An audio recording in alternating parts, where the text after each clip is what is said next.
if we keep our resolution, our promise, we will not find ourselves asking God for new things, because life becomes a continuation of fulfillment. But we keep asking God to do something new thing, because we have failed to keep our promise. I want to ask you a very important question.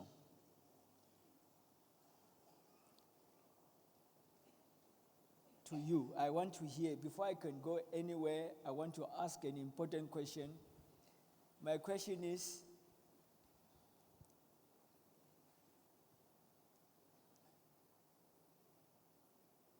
what is it that you will change if you have to live your life over again? Ask your neighbor, say, what is it that you will change if you have to live your life over again? If you are given an opportunity to live again, what is it that you will change?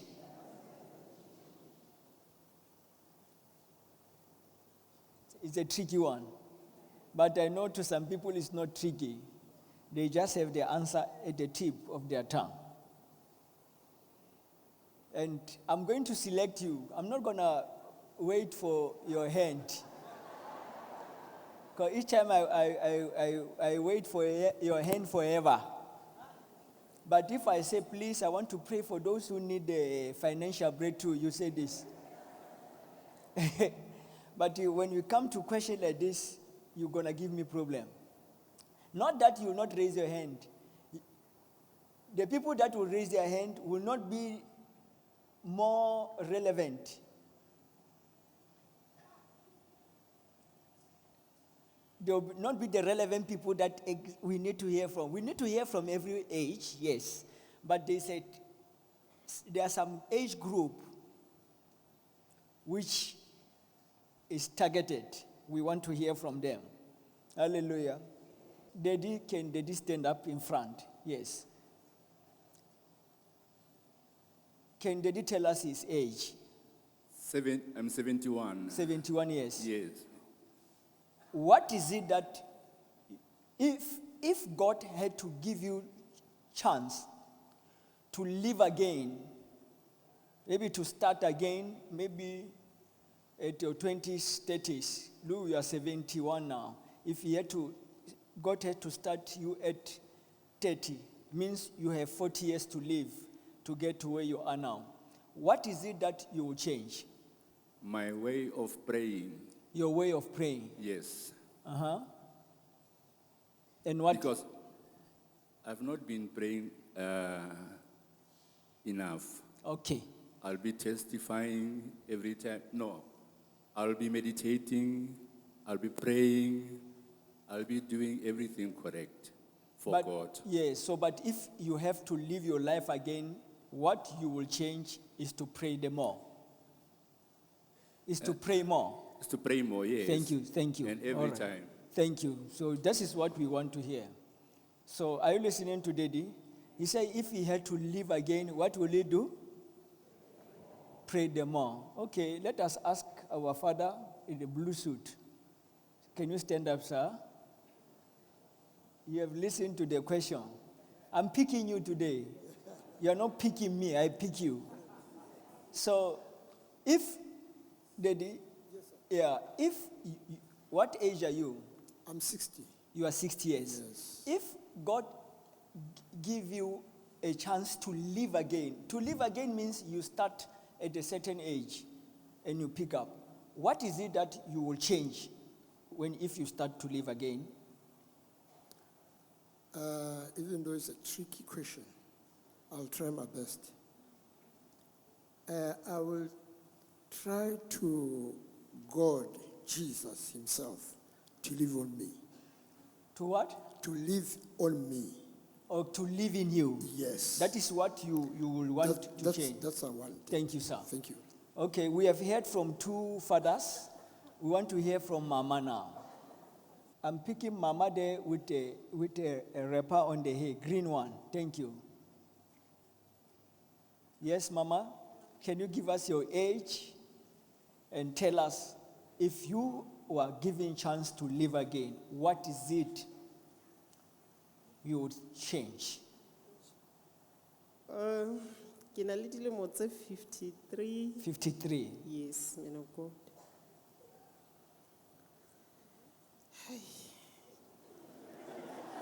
I like it because I pick you.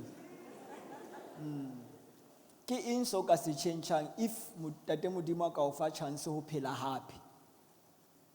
Yo. What is it that you will say, I will change this? Hey, nka qala. I just want one thing. Hey, man of God, ho thata. Hobane ke ntho tse ngata. Just pick one. While I'm looking for another person. The way motho o phetseng ka teng botjheng ba hao. The way you lived as a youth. Yes, man of God. Ha ne ntate Modimo a ka mfa chance ya ho phela, ke ne ke tla fetola seo. So if God had to give you chance, Mama said if the Lord had to give you a chance to live again, she will change her youth time, the way she lived as a youth. That is what she will change. Are you listening to Mama? So I want to believe that the question is more relevant to people that are old. Young ones, they have not lived. You talk of 20 years, no, you have not lived. 20-something, you have not lived. But there are people, so I will look at it in that way. And the last one, it has to be a certain age. Let us hear from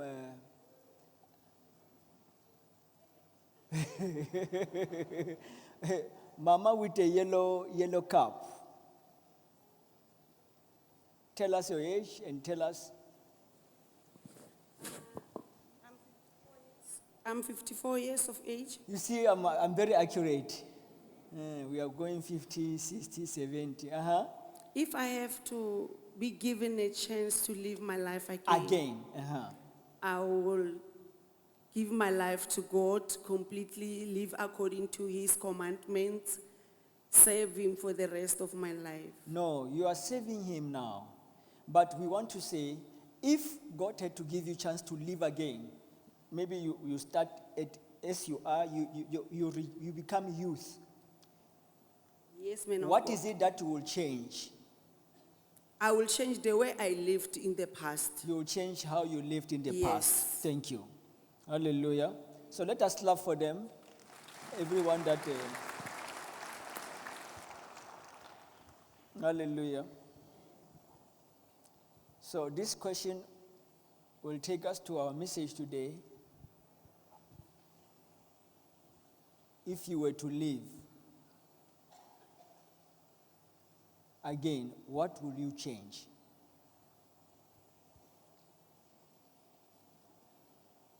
Now, I put it to everybody now, irrespective of your age. Whether you are 20 years, 25 years, 18 years, yes. And we want to take our proof text.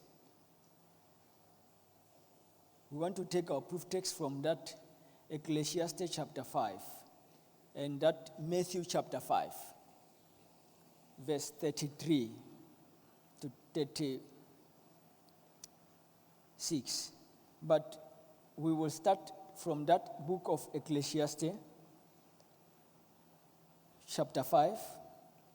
I'll take my proof text from verse 4, I mean. When you make a promise to God, don't delay in following it through, for God takes no pleasure in fools. Keep all promises you make to Him. It is better to say nothing than to make a promise and not keep it. Don't let your mouth make you sin, and don't defend yourself by telling the temple messenger that the promise you made was a mistake. That will make God angry, and he might wipe out everything you have achieved. Are you listening? Are you listening to that? Listen to that. Don't make a promise to God and not keep it. It is better not to make any promise than to make promise and not keep it. This will make God angry, and he will wipe all your achievements. All your what? All you've achieved, wipe it away.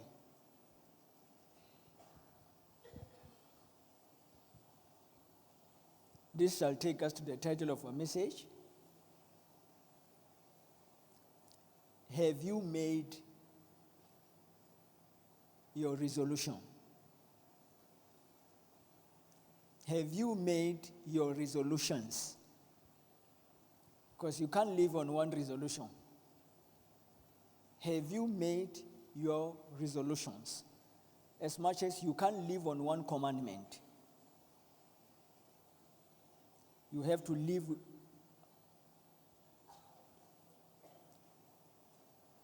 by all commandments. So, resolutions. Have you made your resolutions? That's a question. Every time, let me put it this way, every year we make promises to ourselves. We make promises to God. We make promises to our fellow human being. That can be a friend, it can be your wife, your husband, it can be your children.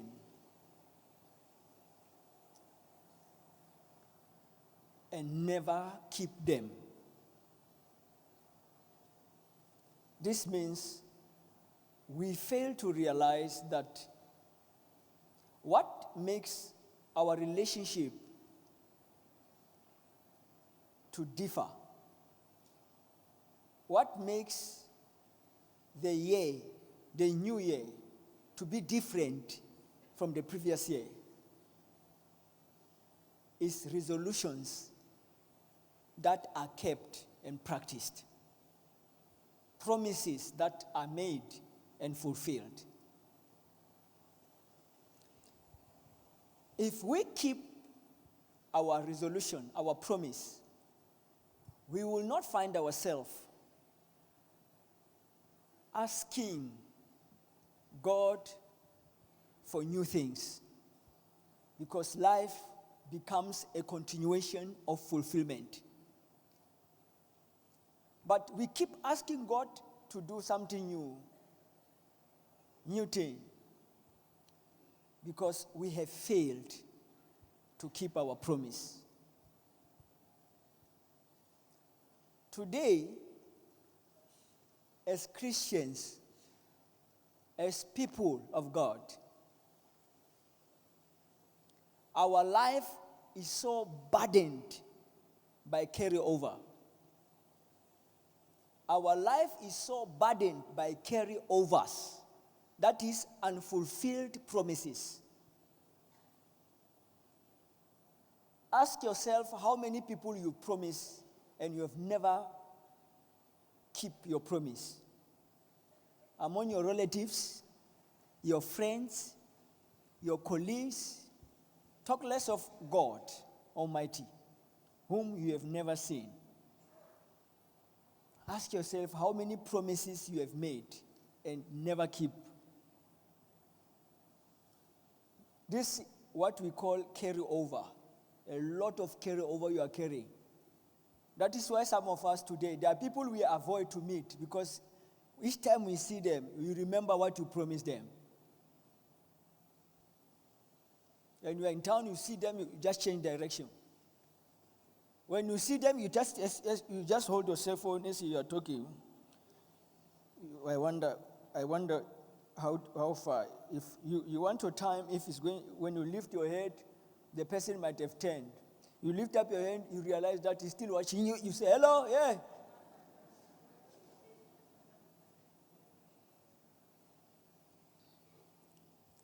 In life, you need to know there will always be seed time and autumn time. There will always be planting time and reaping time. Sowing and reaping will always be there. Galatians 6:7. Read it.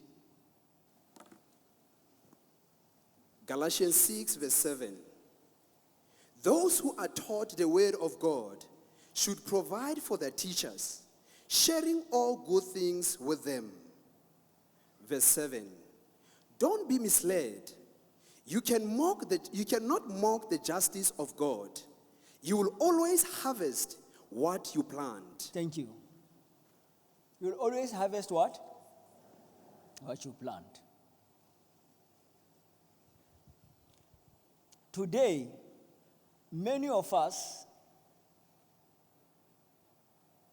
what we are going through, we don't know if what we are going through is as a result of our sin or the event was ordered by providence. We don't know. I repeat again.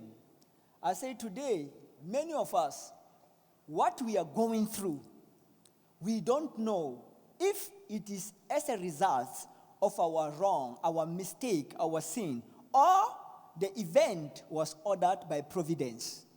We don't know.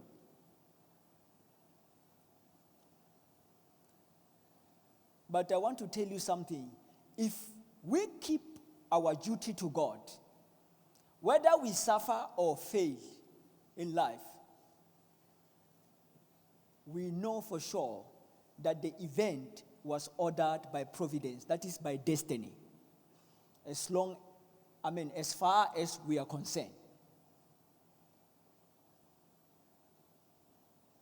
Ephesians 6, 7, 8. Ephesians 6, verse 7. Work with enthusiasm. Work with enthusiasm. As though you were working for the Lord, rather than for people.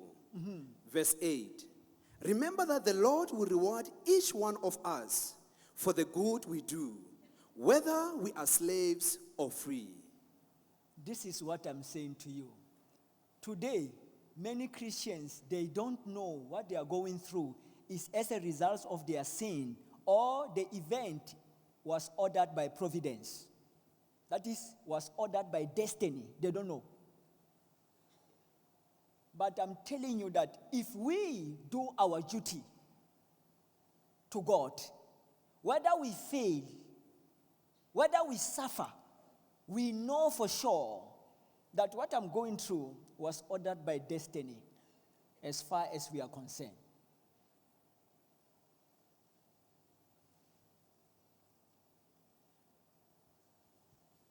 When you ask somebody, why are you going through what you're going to say, I don't know, people hate me.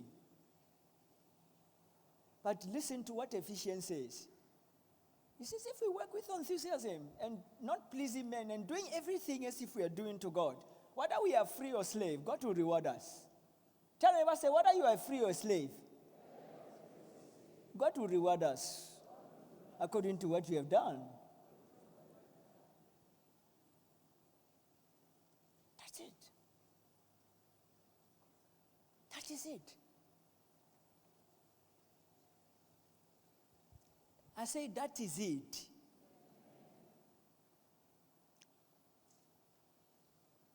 Ask your neighbor, have you made your resolutions?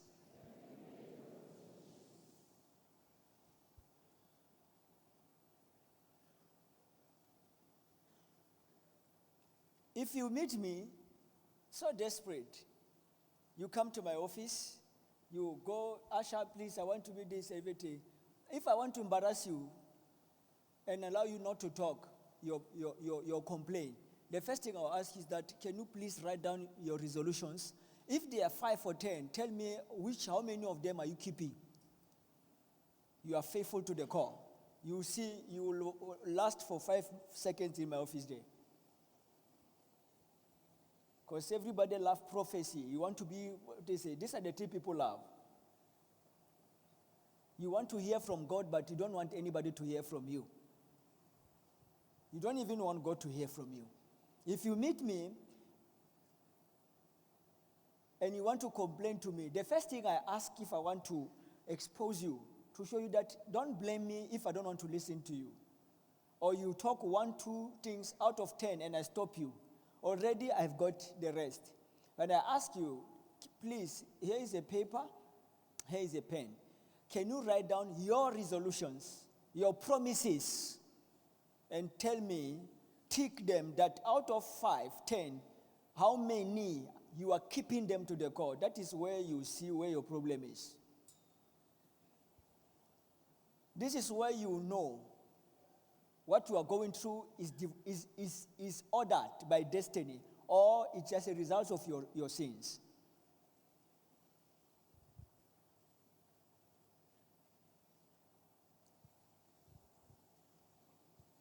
You and I have the opportunity to see old people doing what they were supposed to do when they were young.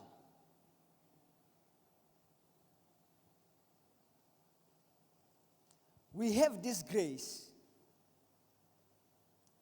If you have the grace to see old people doing what they were supposed to do when they were young, you need to ask yourself this question: what kind of an old man, old woman would I like to be when I grow old?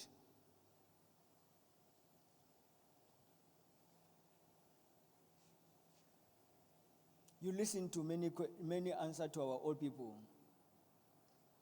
I will pray them all. I will live better as a youth. This attempt, say,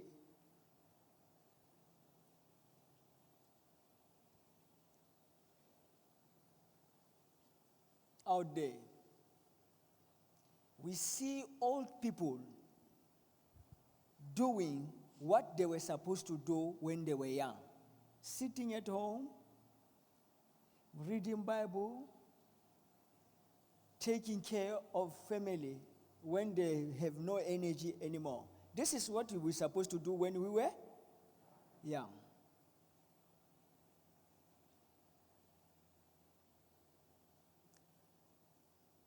I have seen both good and bad people in our society. Good people are those who make promise and they keep them, while bad people are those who make promises, that is resolution, and never kept them.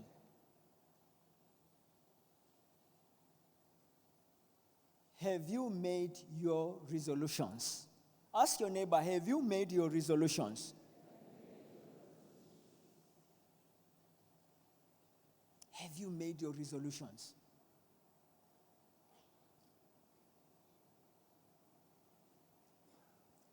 The greatest resolution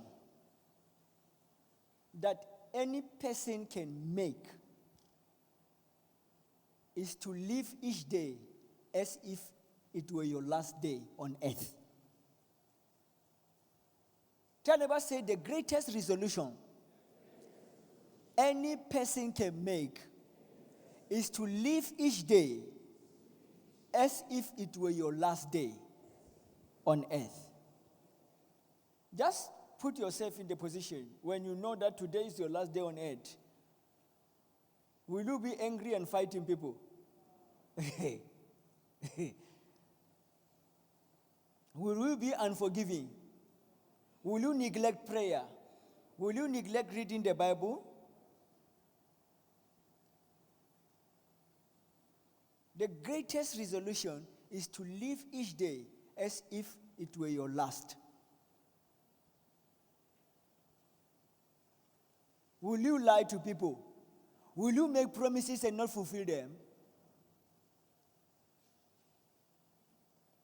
When you have money, somebody asks for help, you say, no, I will help you. And you know today is my last day on earth. What will you do? You will even give more. You will even give what? Because you know that, oh my God, where I'm going, there's nothing like money, wallet, ATM. You even give them your ATM, please. This is my PIN, 27889. We going, how much you want? 5,000. We draw 15. Because you know that, hey, I'm leaving this money. When somebody's asking for lift, you don't do this. If you know that it is your last day, oh my God, you'll be giving everybody a lift.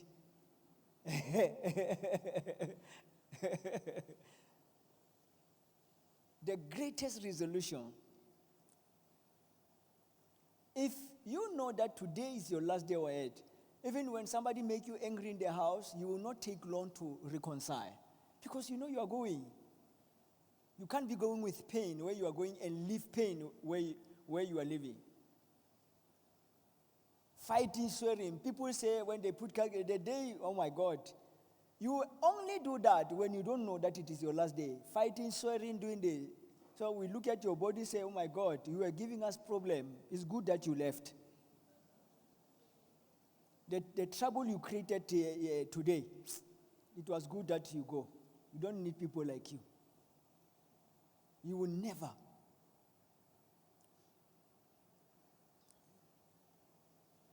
Those who are Christians, you need to know that Christianity is a relationship under repair. Tell neighbor, say Christianity is a relationship under repair. It's a relationship under repair. When you talk about Christianity, you are talking of relationship under repair. If you are a Christian, before you sleep in the night, while you are on your bed, on your couch, in your bedroom, you need to ask yourself, where was I negligent today? Where did I deny myself? What are the sins I've committed today? And begin to correct them.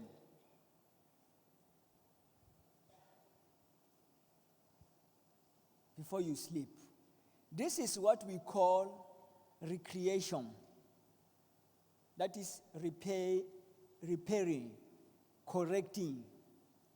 Sleeping without recreating, you are sinning against God. Your sin keep piling up. It's like a bush. If you don't clean your yard while some weeds are coming, by the time the bush is this, you will be cleaning there for days and months. Sometimes you even give up because you can't keep up.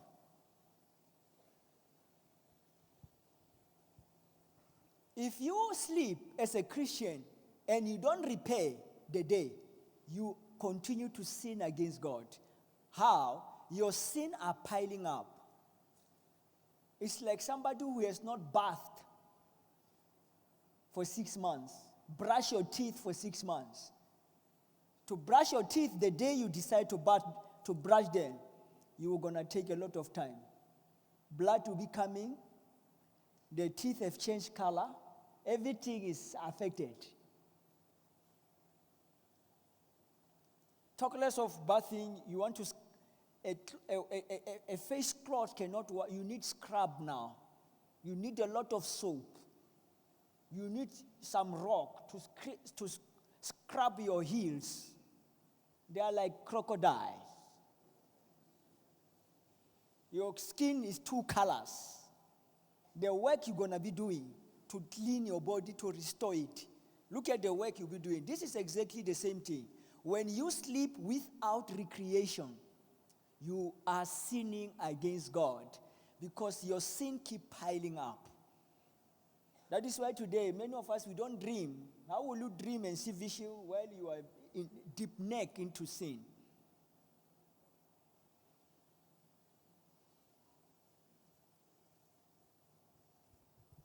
When you are a Christian, are you listening to me? when you are a Christian,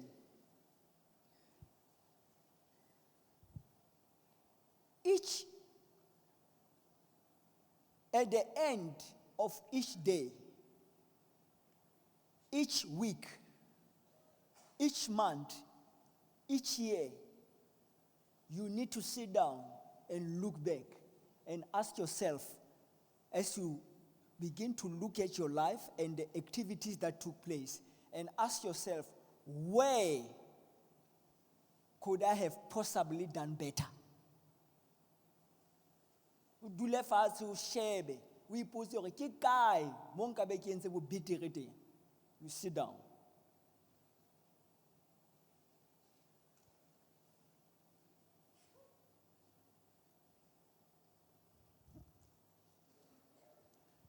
To make a resolution, a promise, is to take the best course for yourself. Is to what? To take what? The best course for yourself. To make a resolution.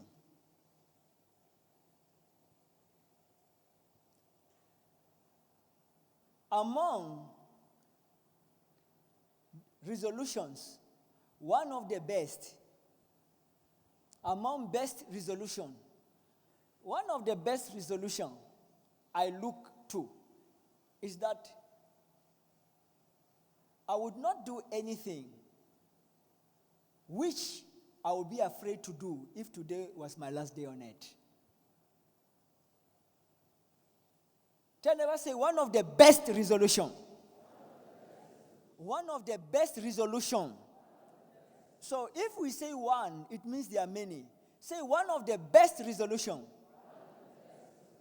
is I wouldn't do anything which I would be afraid to do if today was my last day on earth. If today is your last day on earth, you will not fornicate. You will not cheat. You will not commit adultery. You will not steal if today was your last day. So if you make a resolution, one of the best is, I would not do anything which I would be afraid to do if today was my last day. Because the last thing we do in our life is what we are remembered for. Tell anybody, say, the last thing you do in your life is what you will be remembered for. So now, we don't know when is our last day. Because our last day on earth can be so unexpected. Even if you are a righteous man, God can decide to tell you that very morning that you are coming home. That is why we say our last day on earth can be so unexpected. Sometimes God tells a righteous man, your time is getting closer. He will not tell you when. He just say, it's getting closer. That can mean 3 months. That can mean 3 years. God does as he will. Even if you are a prophet, some of them, even if you are apostle, some of them, they know the day they wake up that, hey, you are going today. Huh? You are going. That voice will never repeat itself again.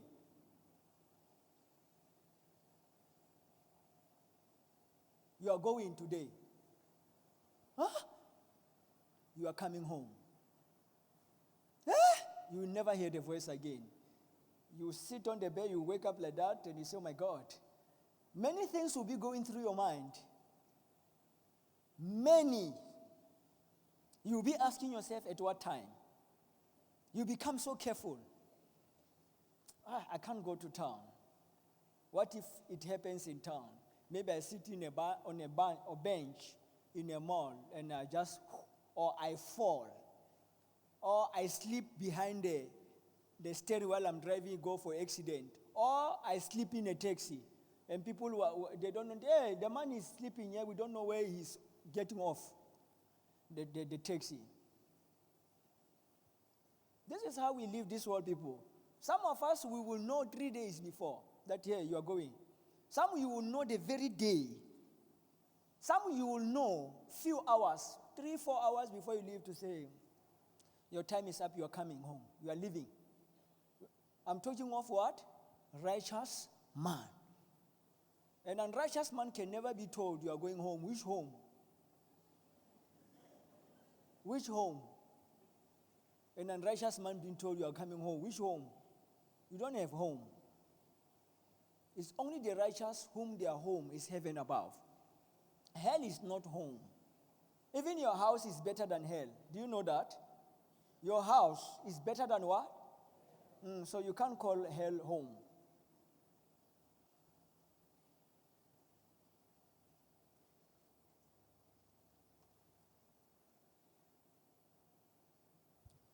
A resolve to do proper things in our lifetime enable us to leave our imprints in a positive way. God knows us better, people. He knows us what? Look at when he came to a righteous man, Hezekiah. He sent Prophet Isaiah, say, go and tell him that his time to live has come now. What did Hezekiah did? After Isaiah left, he cried.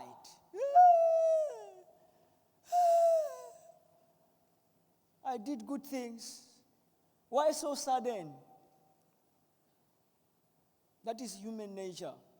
Why so quick? I live for you, Lord. I've been faithful to you. Why?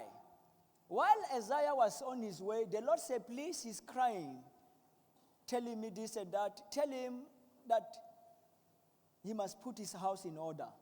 I'll give him 15 years. Our last day on earth can be so unexpected. You cannot time that I will know a year before, 3 years before. No, you don't know. You can know a day before, you can know the very same day that today. You will not even know the time.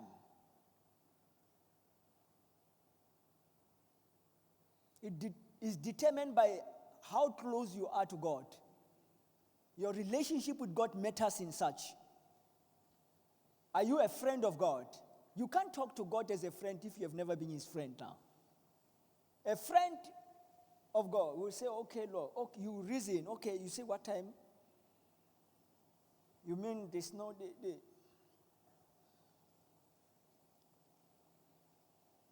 Hezekiah immediately he heard, he cried. He didn't stop Isaiah, don't go. He cried, he knew that the man came to tell me what God has told him. And what God has said is final. The only person is to cry to God, please, I've done what is right, I live righteously. Please, he cried. The Lord said, okay, Isaiah, go back, tell him that he will recover from his sickness, whatever, but I'll give him 15 years. That's it. Time and time again, we hear old people telling us how they would have lived their life if they have to live over again. But I'm here to tell you that live your life in a way that if you have to live again, you will change nothing but do the same you are doing now.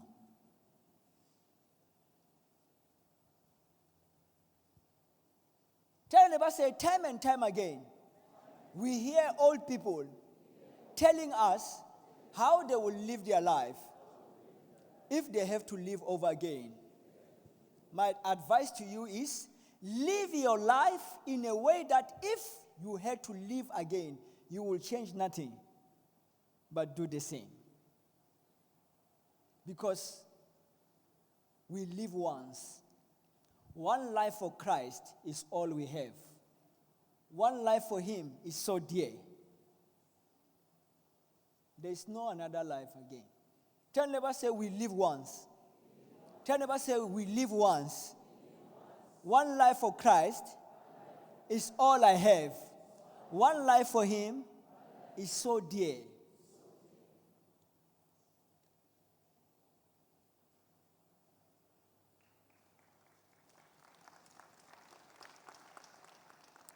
We can use the if, but in reality, we live once. Tell me about we can use the if, but in reality, we live once. Yes. We live once. We only have one life. When it's over, it's over. In conclusion, yesterday is mistakes. Today is correction. And tomorrow is results.